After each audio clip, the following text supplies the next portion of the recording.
You're on a hiking trail in Komodo National Park. This morning, a ranger gave your group 3 rules. Stay on the path, stay together. Do not crouch down near tall grass. 2 of you have already broken rule number 2, drifting toward a vendor selling carved wooden dragons at the trailhead. Your actual guide is 20 feet ahead now, glancing back every few seconds the way someone does when they've said something important and don't think you heard it. There's a deer print in the mud, fresh, deep, and you want a photo of it for proof that you saw wildlife today.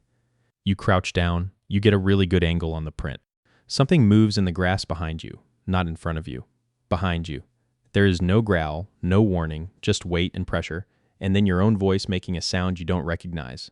By the time you turn your head, it already has your calf in its mouth. It does not let go. You are now in a tug of war with a 3-meter lizard, and the lizard has been winning since before you even knew there was a tug of war. Someone in your group screams. Someone else takes a photo. These are the only 2 reactions available to humans in this situation, and both of them happen at exactly the same time. What just bit you is a Komodo dragon, the largest living lizard on Earth. Its mouth holds a venom gland built specifically for this, splitting into 6 ducts between 60 curved, serrated teeth. The teeth are curved backward, which means the harder you pull, the deeper they go. This was in the safety briefing on the boat. You were asleep for most of the safety briefing on the boat. Wild attacks on humans are rare enough that you were statistically not supposed to be the one this happens to today. Rangers have noted that dragons near tourist trails associate people with food more than dragons deeper in the park do. Nobody mentioned this on the boat. You were asleep. This is becoming a theme. You did not know lizards could be venomous. You're finding this out from a pamphlet in the gift shop yesterday that you skipped to go look at the magnets. The dragon eventually releases your calf, turns and walks back into the grass at exactly the pace of something that has already forgotten about this. The first toxin is called phospholipase A2. You can forget that immediately. All it does is tell your blood to stop clotting. Wherever this wound is bleeding right now, it is going to keep bleeding. You put both hands over it. This does nothing except involve your hands. The mud around your leg is turning a color mud isn't supposed to turn. Your guide is sprinting toward you, yelling into a radio that is not responding in a tone that makes you think it hasn't been responding for some time. Somewhere in the back of your mind, you start composing the email to your travel insurance company. You're not sure if this counts as an adventure activity. You're not sure you checked the box for adventure activities. The tourist who took the photo is now showing it to other tourists. They are all looking at their phones and then at you, in the same order, repeatedly. But here's what the venom is doing that you can't see. A second toxin, Kallikrein, is already past the wound, quietly dissolving the one protein that's supposed to plug a cut shut. Your blood isn't just leaking anymore. It physically cannot close itself. Your guide reaches you and presses both hands directly onto the bite. His first aid kit on his back has gauze, tape, and absolutely nothing rated for this. You ask if it's bad. He flips through a phrase book with one hand while keeping pressure on your leg with the other. He does not find the page he's looking for. He finds a page for asking where the nearest pharmacy is. He reads it out loud once to himself. He closes the book. A second tourist kneels down next to you with complete confidence and says you're supposed to suck the venom out. Your guide looks at him. The tourist looks at your guide. Nobody moves. Someone in the back is Googling Komodo dragon bite and reading the results out loud in a voice that keeps going very quiet at the end of each sentence. But the enzyme doesn't stop at the bite site. 2 more toxins have widened every blood vessel in your leg, and your blood pressure is dropping with them. The edges of your vision lose their sharpness. Sound gets quieter. Like someone is slowly turning you down, a cold sweat breaks out across your forehead that has nothing to do with the heat. Somewhere in the panic, a small, stupid part of your brain wonders if you should be posting about this. You have a good angle. The lighting is fine. You cannot remember if you turned on location sharing before you lost signal. Your guide is now on a second radio, possibly a personal one, speaking faster than before.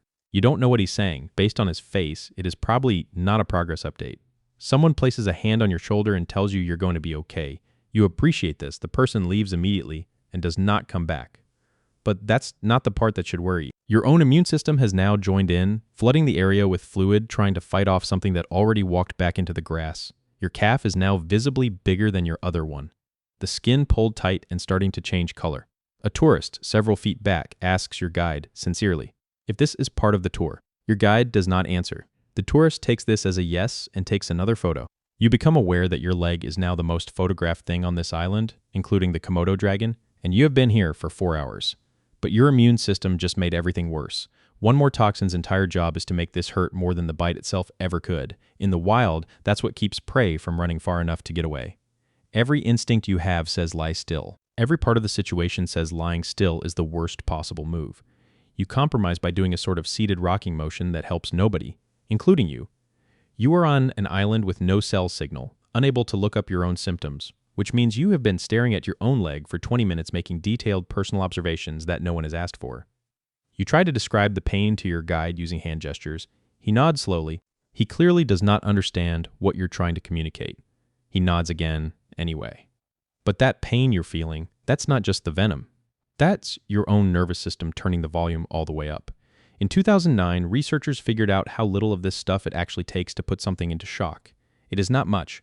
You are bigger than the animal this venom was designed for. That helps.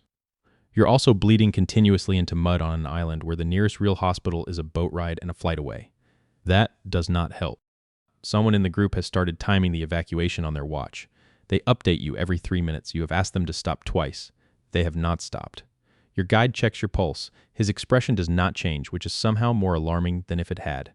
But none of that matters because now there's a second problem. For decades, the textbook explanation for why these bites turned fatal wasn't even the venom. It was the bacteria, a mouth so dirty that prey supposedly died of infection days later.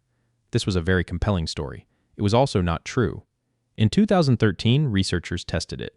Dragon mouths turned out to be no dirtier than any other large meat-eating animal, no special bacteria, no ancient biological weapon, just a regular amount of mouth. The venom is real, the wound is real, the blood that won't clot is very real. What isn't real in any recorded human case is the part where you collapse from systemic venom failure the way the deer does. Zookeepers bitten by adult dragons have needed surgery, real recovery, real time off work, full body shutdown from the venom alone? Not once.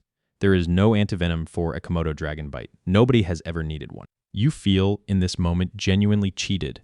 You are badly injured on a remote island and the most dramatic part of the biology did not even show up. But your body hasn't even started responding to the real problem yet because the real problem was never the venom in the first place. The actual danger is an open wound that won't clot on an island where the nearest real hospital is a boat ride and a flight away. The evacuation boat takes 38 minutes to arrive. You know this because the person with the watch is still talking. You spend most of those 38 minutes lying in the same mud, staring at the same trees, thinking about whether you check the box for adventure activities and what the claims process looks like for large lizard. Your guide stays next to you the entire time. He runs out of things to do fairly quickly, but he stays. At some point, he refolds the gauze into a smaller square. It doesn't help anything. He does it again. You are airlifted from a secondary location. A surgeon spends close to 4 hours repairing torn muscle and a tendon in your calf. You are started on antibiotics, not because of the venom, but because of the 50-plus species of bacteria that came along for the ride. The first question every single doctor asks you, without fail, is whether you were trying to pet it. You were not. You were photographing a deer print. This distinction stops mattering to anyone by about the fourth retelling. By the time you get home, the story has become that you were feeding it. You do not know how it became that. You were not feeding it. Recovery takes months. You walk with a slight limp for the rest of your life, one that shows up specifically when it rains. The scar, when people ask, requires you to explain that a lizard did this and that it was, biologically, mostly not its fault, which is somehow the least satisfying explanation for a scar that has ever existed. You still have the photo of the deer print.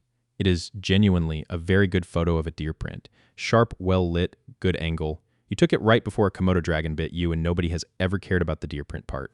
So what do you think that deer saw that you didn't?